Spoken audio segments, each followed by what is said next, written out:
आज हम लोग का जो टॉपिक है पैकिंग इफिशिएंसी, ये बोर्ड के लिए बहुत ही इम्पोर्टेंट है। यहाँ से हम लोग का क्वेश्चन आता है और काफ़ी आसान रहता है। आखिर ये पैकिंग इफिशिएंसी है क्या? तो हम लोग कोई भी यूनिट सेल के बारे में बात करें, चाहे वो प्रिमिटिव हो, बॉडी सेंटर हो, फेस सेंटर हो, या cubic close packing, hexagonal close packing, कोई भी सॉलिड यूनिट सेल जो है वो 100% पैक्ड नहीं रहता है, उसमें गैप होता है। जैसे हम लोग क्यूबिक क्लोज पैकिंग के बारे में बात करें या हेक्सागोनल क्लोज पैकिंग के बारे में, तो उसमें दो तरह का वॉइड। तो वॉइड का मतलब क्या हुआ? खाली स्पेस। क्या वो 100% पैक है? तो वो 100% पैक नहीं है। तो हम लोग पैकिंग बोलते हैं यूनिट सेल में या किसी भी क्रिस्टल में जितना पार्टिकल्स स्पेस को ऑक्युपाई किए रहता है ना, वही पैकिंग होता है। ठीक है। और अगर उसका हम लोग परसेंटेज निकाले कि कितना परसेंट वो पैक है, तो वो टर्म को हम लोग बोलते हैं पैकिंग एफिशिएंसी। जैसे प्रिमिटिव यूनिट सेल जिसमें कंस्टिट्यूएंट पार्टिकल सिर्फ कॉर्नर पे रहता है ना, और बीच में स्पेस रहता है। जैसे दिखा दें, ये देखो प्रिमिटिव यूनिट सेल का अगर बना है तो इसमें कंस्टिट्यूएंट पार्टिकल्स कहाँ है, इसका फिगर भी जरा देखना है। एनसीईआरटी ये सब में देखो, ये देखो, इसको ऐसे,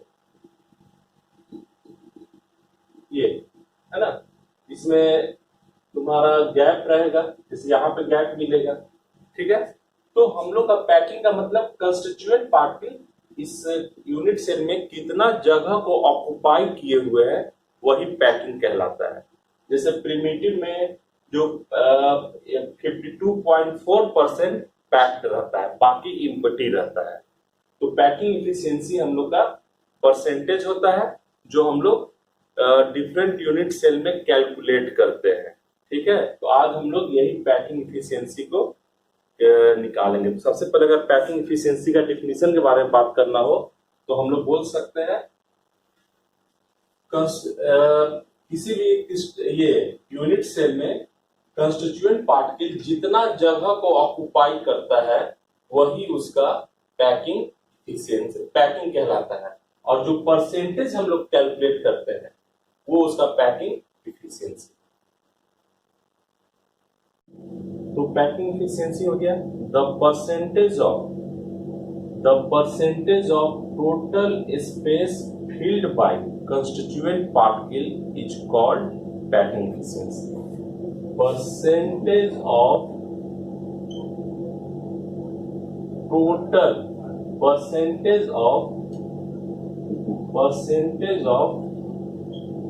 total space filled by constituent particle is called packing efficiency. ठीक है।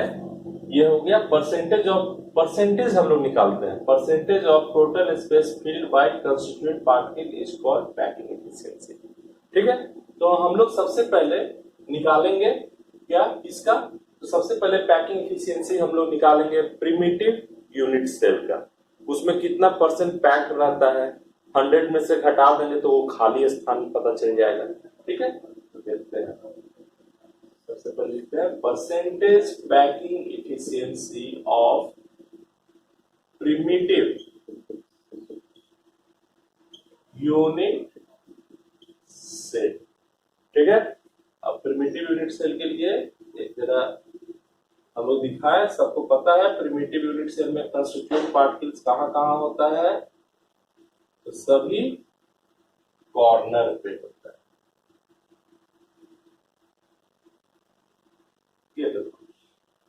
और इसको थोड़ा सा केवल सभी कॉर्नर पे हम दिखाएंगे, लेकिन वहीं पे जिसका हम लोग यूज कर रहे हैं, ये ठीक है। थोड़ा सा इसको और अच्छे से दिखाते हैं।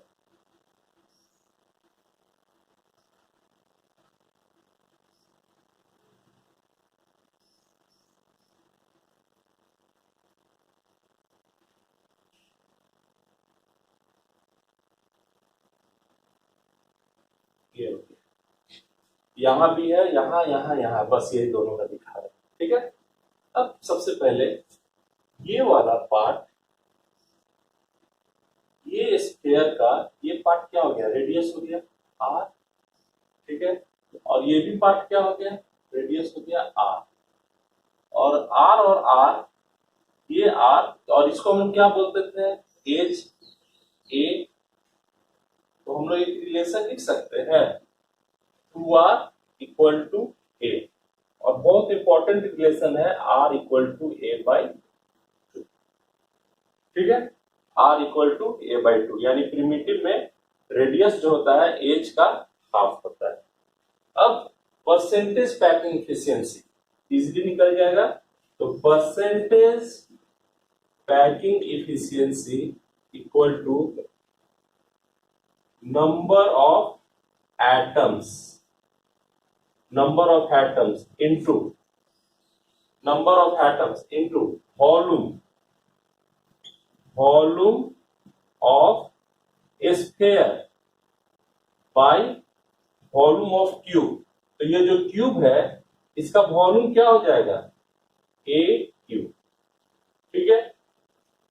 अब देखते हैं, जरा देखो, नंबर ऑफ एटम्स, प्रिमिटिव में नंबर ऑफ एटम्स सबको पता है, एक एटम होता है ना। तो परसेंटेज पैकिंग इफिशियंसी में नंबर ऑफ एटम हो गया 1 into volume of sphere 4/3 pi r cube by a cube. और आर का वैल्यू हम लोग को पता है a/2। तो हम लोग एक बार फिर से देखते हैं, इसको लिखते हैं 4/3 पाई इंटू ए क्यूब इंटू, और ये 2 का क्यूब क्या हो जाएगा 8 इंटू ए क्यूब, और परसेंटेज है तो इंटू 100 करना होगा, 100 तो करना होगा, इंटू 100 और इंटू 100, ठीक है। ए क्यूब से ए क्यूब कट जाएगा, सब हम लोग का डिजिट है, इसको कैलकुलेट करेंगे तो ये आएगा 52.4%, ठीक है। तो हम लोग क्या देखें कि जो प्रिमिटिव यूनिट सेल है उसका 52.4% फिल्ड है कंस्टिट्यूएंट पार्टिकल से, बाकी सब एम्प्टी है। नेक्स्ट हम लोग का है packing efficiency of CCP, cubic close packing. और क्यूबिक क्लोज पैकिंग में जो यूनिट सेल होता है वह एफसीसी का होता है, ठीक है। एफसीसी को ही हम लोग ऐड करते जाएंगे तो जो स्ट्रक्चर कहलाएगा वो क्यूबिक क्लोज पैकिंग कहलाएगा। यानी यूनिट सेल, इसमें क्यूबिक क्लोज पैकिंग में जो यूनिट सेल होता है वो क्या होता है, एफसीसी। और एफसीसी के बारे में सबको पता है कि उसमें कंस्टिट्यूएंट पार्टिकल्स कहां कहां होता है, देख लेते हैं।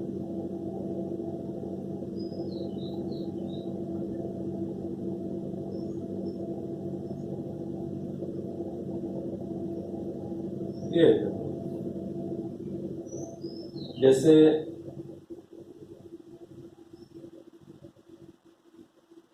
फेस पे है ना, फेस पे तो थोड़ा सा हम लोग इसमें फेस कौन सा लेते हैं, सभी कॉर्नर पे है, फेस पे है, क्लियर है। हम लोग वैसा ही फेस पे दिखा रहे हैं जहां जहां पे हम लोग को यूज करना है, यानी एक कॉर्नर पे, ठीक है, ऐसे। ये एक, ये फ्रंट फेस पे, ये जो फ्रंट फेस है वहां पे है, ठीक है। और एक यहाँ पे फिर कॉर्नर पे, है ना। तो अब जरा देख लेते हैं, यहाँ पे हम लोग थोड़ा सा इसको अलग कलर से दिखा है, ये फेस का डायगोनल है, फेस का, है ना, फेस का। तो फेस का डायगोनल को दिखाते हैं, ये फेस का डायगोनल हो गया, है ना। तो ऐसे दिखा दे, ये देखो, ये फेस है, ये फेस है ना। ये डायगोनल है, एक एटम यहाँ पे है कॉर्नर पे, एक यहाँ पे है और एक यहाँ, वही हम यहाँ पे दिखाए, ठीक है, फेस पे, ये फ्रंट फेस, ये वाले फेस पे। अच्छा, अब इसमें थोड़ा सा बताना है क्या, जरा देखते हैं। तो सबसे पहले ये तो एज ही होगा, ये वाला ए, एज सबको पता है, हम लोग इसको एज कहते हैं, है ना ये, और ये वाले लेंथ को थोड़ा सा नाम देते हैं ए बी सी। तो क्या ए बी जो है, और पहले बीसी क्या हो गया, ए, बी क्यूब है तो बीसी भी है, और एसी भी क्या हो गया, ए। ठीक है, तो ये 90 डिग्री है, तो अकॉर्डिंग टू पाइथागोरस थ्योरम क्या हम लोग बोल सकते हैं A B square equal to क्या क्या हो जाएगा, A C square plus B C square. ठीक है, जरा ए सी क्या है, ए स्क्वायर, और बी सी क्या है, ये भी ए है, तो ये भी ए स्क्वायर, यानी कि क्या हो गया 2a square, a B square equal to. अच्छा, ए बी का एक और रिलेशन है, थोड़ा देख लेते हैं। ये बताओ, ये वाला डिस्टेंस r हो गया, ये डिस्टेंस क्या हो गया, पूरा स्फीयर का ये डिस्टेंस 2r, और फिर ये डिस्टेंस क्या हो गया r। तो हम लोग r के टर्म में क्या बोल सकते हैं, A B equal to 4r। यहाँ पे जरा हम साइड में लिख देते हैं, A B equal to 4r बोला जा सकता है। r और ये r, 2r और ये 2r, 4r। तो अब क्या करते हैं, देखो ए बी क्या हो जाएगा, a रूट 2। ठीक है, ए बी क्या हो गया, a रूट 2, और 4r, ए बी के स्थान पे लिख दिए 4r, और a root 2। r equal to क्या हो गया, r equal to a root 2 by 4। ठीक है, ये बहुत इंपॉर्टेंट रिलेशन मिला रेडियस और एज के बीच में, ये फेस सेंटर का रिलेशन मिला रेडियस और एज के बीच में।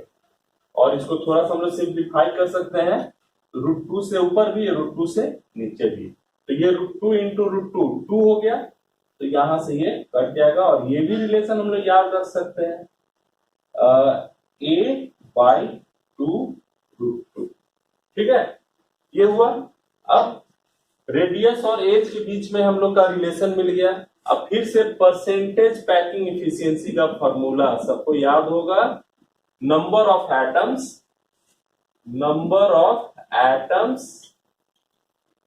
Into volume of sphere by a cube.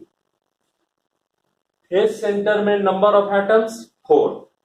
ठीक है, percentage packing efficiency, number of atoms हो गया 4, volume 4/3 pi r cube, 4/3 pi r cube के स्थान पर ये वाले वैल्यू को रख दें, a बटा में 2 रूट 2 का होल क्यूब, और 100 से परसेंटेज 100 से मल्टीप्लाई भी करेंगे, और बाई ए क्यूब से ए क्यूब कैंसिल हो जाएगा, और इसको हम लोग सॉल्व।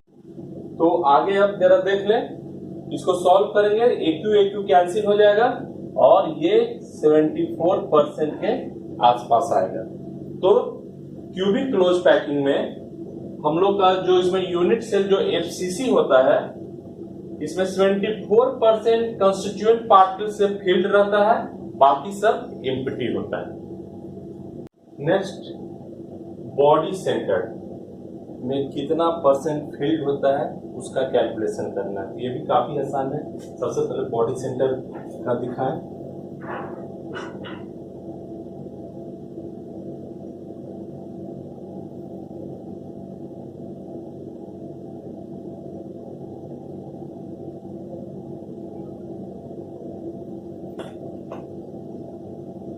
ये तो अगर बॉडी सेंटर के बारे में बात करें तो कंस्टिट्यूएंट पार्टिकल एक बॉडी के अंदर में, ठीक है, इनसाइड सभी कॉर्नर पे तो होगा ही होगा। ये हो गया और ये हो गया, ठीक है। अच्छा, यहाँ पे एक चीज क्लियर कर दें, ये सरकमफ्रेंस और ये सरकमफ्रेंस एक दूसरे से जुड़ा हुआ है। थोड़ा पिक्चर हम लोग का साफ बने इसलिए हम अलग अलग दिखाएं। ये इसके साथ जुड़ा हुआ है, ठीक है। तो अब जरा हम लोग कैलकुलेट करते हैं। तो ये वाला डिस्टेंस यहां से यहां, ये डिस्टेंस कितना हो जाएगा? तो ये डिस्टेंस जो बॉडी डायगोनल जिसको हम लोग बोलते हैं, ये बैक का है और ये फ्रंट का है, बॉडी डायगोनल। तो ए बी सी डी है ना। तो बॉडी डायगोनल एडी का लेंथ थोड़ा कैलकुलेट कर लेते हैं। एडी का लेंथ कितना हो जाएगा? एडी, तो एडी का लेंथ हो जाएगा यहां से यहां आर, ये 2r और ये r है ना, 4r। अब जरा एक रिलेशन अब निकालते हैं ताकि हम लोग इसका पैकिंग एफिशिएंसी निकाल सके। तो ये वाला लेंथ पहले बात करते हैं, ये है ना, ये भी 90 डिग्री हो गया, ये भी लेंथ ए हो गया, ये लेंथ कितना हो जाएगा? बीडी। तो पाइथागोरस थ्योरम से हम लोग बोल सकते हैं BD square equal to BC square plus CD square. तो अब बताओ बीसी कितना है? ए स्क्वायर प्लस ए स्क्वायर यानी 2a स्क्वायर बीडी। तो बीडी इक्वल टू कितना हो जाएगा? ये बीडी स्क्वायर है, तो बीडी कितना हो जाएगा? बीडी हो जाएगा a√2। बीडी निकल गया। अब हम लोग बात करते हैं, एक नया ट्रायंगल ले रहे हैं, A B D. In triangle A B D, triangle A B D के बारे में बात कर रहे हैं, ठीक है। तो ट्रायंगल ए बी डी में अकॉर्डिंग टू पाइथागोरस हम लोग बोलेंगे एडी स्क्वायर इक्वल टू, है ना, AD square equal to A B square plus क्या हो जाएगा? AD square equal to A B square और B D square plus B D square, ठीक है। अब देखो ए बी कितना है हम लोग का? ए बी फिर से ए ही है। ए बी क्या है? एज है, तो ए है ए square plus B D. B D हम लोग कैलकुलेट किए हैं 2a स्क्वायर, 2a स्क्वायर। तो A D square equal to 3a square और ए डी क्या हो गया? ए डी a√3 और ए डी का वैल्यू कितना है? 4r। एक बहुत इंपॉर्टेंट रिलेशन फिर मिला एज और रेडियस के बीच में, a√3 r equal to a√3/4। ये सब याद रखना है, r इक्वल टू a√3/4। इस पे बेस्ड हम लोग का बहुत सारा प्रॉब्लम मिलेगा, ठीक है। अब रेडियस निकल गया, तो क्या हम लोग परसेंटेज पैकिंग एफिशिएंसी निकाल सकते हैं? परसेंटेज पैकिंग एफिशिएंसी, फिर से परसेंटेज पैकिंग एफिशिएंसी का फॉर्मूला सबको पता है, number of atoms. Body centre में नंबर ऑफ एटम्स कितना हो जाएगा? 2 into volume of sphere 4/3 pi. R का वैल्यू कितना है? ये, यानी हम लोग लेंगे a√3/4 का whole cube by a cube into 100। और इसको अगर हम लोग सॉल्व करेंगे तो ये आएगा 68%। तो कहने का मतलब ये है बॉडी सेंटर में 68% पार्ट फील्ड रहता है, बाकी एम्प्टी होता है। हम लोग का ये रिलेशन याद रखना बहुत जरूरी है। सिंपल यानी प्रिमिटिव में r equal to a/2, base centre में r इक्वल टू √2a/4 और बॉडी सेंटर में r इक्वल टू √3/4। यानी ये रिलेशन एज और रेडियस के बीच में है, एज और रेडियस के बीच में ये हम लोग का रिलेशन है, ठीक है। तो ये रिलेशन काफी इंपॉर्टेंट है, इसको ध्यान देना है। इसमें एक और छोटा सा रिलेशन हम लोग से पूछा जाता है, रिलेशन बिटवीन नियरेस्ट नेबरिंग, जिसको हम लोग बोलते हैं डिस्टेंस से डिनोट करते हैं। जैसे ये देखो कैसे नियरेस्ट नेबरिंग का हम लोग रिलेशन निकालते हैं। ये देखो तो ये दोनों के बीच का जो डिस्टेंस है ना, नियरेस्ट यानी हम लोग को रिलेशन है nearest neighbouring particle, distance between nearest neighbouring particles, है ना। नियरेस्ट यानी इसके नियरेस्ट तो यही पार्टिकल है ना, दोनों के बीच का डिस्टेंस क्या है, नियरेस्ट नेबरिंग पार्टिकल के बीच का डिस्टेंस। तो हम लोग बोलेंगे ये कितना हो गया, ये हो गया तुम्हारा 2r, जो किसके बराबर है, a के बराबर है ना। तो अगर नियरेस्ट डिस्टेंस को हम लोग ऐसे बोले,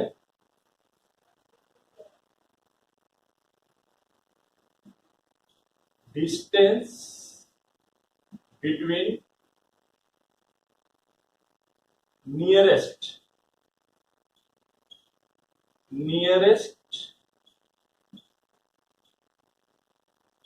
नेबरिंग पार्टिकल, है ना। तो हम लोग यहां पे बोलेंगे, क्या बोलेंगे, नियरेस्ट, जिसको हम लोग डी से डिनोट कर रहे हैं, स्मॉल डी से, जिसको हम लोग स्मॉल डी से डिनोट कर रहे हैं, ठीक है। तो क्या हो जाएगा, तो हम लोग बोलेंगे 2r इक्वल टू, देखो ये 2r हो गया, नियरेस्ट 2r हो गया ना, 2r equal to a equal to d, nearest, यही नियरेस्ट हो गया। अब उसी तरह से हम लोग फेस सेंटर का नियरेस्ट देखते हैं, तो ये रिलेशन याद रखना है, 2r equal to a equal to d। Face centre का नियरेस्ट देखो कैसे हम दिखा रहे हैं, फेस से दो नियरेस्ट पार्टिकल का डिस्टेंस, है ना, ध्यान से देखना है, दो नियरेस्ट पार्टिकल का डिस्टेंस कैसे हम लोग कर रहे हैं। और ये रिलेशन भी याद रखना है, प्रॉब्लम में कभी कभी पूछा जाता है नियरेस्ट पार्टिकल का, ये देखो, ये और ये, ठीक है। यहाँ ये देखो, यही नियरेस्ट पार्टिकल, दो नियरेस्ट पार्टिकल के डिस्टेंस पूछा जाएगा, ठीक है। तो हम लोग को पता है ना इसका क्या होता है, जरा बताओ, 4r, है ना, 4r ये है, 4r यहां से 4r इक्वल टू क्या हो जाएगा, 4r इक्वल टू √2a, है ना। इसको इधर भेज दिए, 4r, ये r, ये 2r और ये r, 4r equal to √2a, nearest, यानी तुमको ये 2r का डिस्टेंस बताना है, 2r क्या होगा। तो 2r ये कैसे होगा बताओ, 2r ये तब होगा जब 2 से डिवाइड कर दो, 2 से इधर भी डिवाइड कर दो, 2 से इधर भी डिवाइड कर दो, तो 2 से डिवाइड करोगे तो ये हो जाएगा 2r और ये हो जाएगा √2a/2। तो ये 2r को ही हम लोग बोलते हैं d, यानी d इक्वल टू आ गया कितना, √2a/2, ठीक है। ये किसके लिए हम लोग निकाले, तो फेस सेंटर का नियरेस्ट, है ना, नियरेस्ट डिस्टेंस, दो पार्टिकल का नियरेस्ट डिस्टेंस क्या हो जाएगा, d, जो 2r के बराबर होता है √2a/2। उसी तरह से क्या इसका भी नियरेस्ट निकाल सकते हैं, 4r है ना, जैसे इसका भी देखो फिगर के साथ समझा दें, और फिर इसको हम सिस्टमेटिक दिखा भी देंगे अभी टेबल में, और उसको रिलेशन को थोड़ा सा ध्यान देना है, ठीक है। देखो ये इसमें देखो, एक यहाँ, एक इनसाइड द बॉडी और एक यहाँ से यहाँ डिस्टेंस क्या हो गया, 4r। तो 4r इक्वल टू क्या हो गया, देखो 4r equal to √3a, nearest कितना लेना रहता है, 2r, बताओ, ये r और ये r, नियरेस्ट डिस्टेंस इसका यही हो गया, नियरेस्ट नेबरिंग 2r, और ये क्या हो जाएगा √3a/2। तो नियरेस्ट पार्टिकल का डिस्टेंस को हम लोग √3a/2 बोलेंगे। तो इसको थोड़ा सा हम लोग सिस्टमेटिक दिखा लेते हैं। तो ये हम लोग का रिलेशन मिला नियरेस्ट पार्टिकल के बीच का डिस्टेंस, नियरेस्ट पार्टिकल और एज के बीच का रिलेशन, सिंपल के लिए d इक्वल टू a, जो भी हम लोग देखें, फेस के लिए d इक्वल टू √2a/2, है ना, और ये बहुत simple d equal to √3a/2, यानी जो 4r होता था उसको 2r में उसका 2r लेंगे ना, दो नियरेस्ट हम लोग को मिलेगा। तो ये हम लोग का एक सिंपल रिलेशन है, इस पर भी बेस्ड बहुत सारा प्रॉब्लम मिलेगा, इस पर भी बेस्ड बहुत सारा प्रॉब्लम मिलेगा। अब हम लोग इससे आगे थोड़ा सा अब हम लोग देखेंगे कि किस तरह से इस पर बेस्ड प्रॉब्लम सब है, आसान प्रॉब्लम है, और हम लोग कॉम्पिटिटिव एग्जाम में भी आता है, और बोर्ड के लिए तो इम्पोर्टेंट है।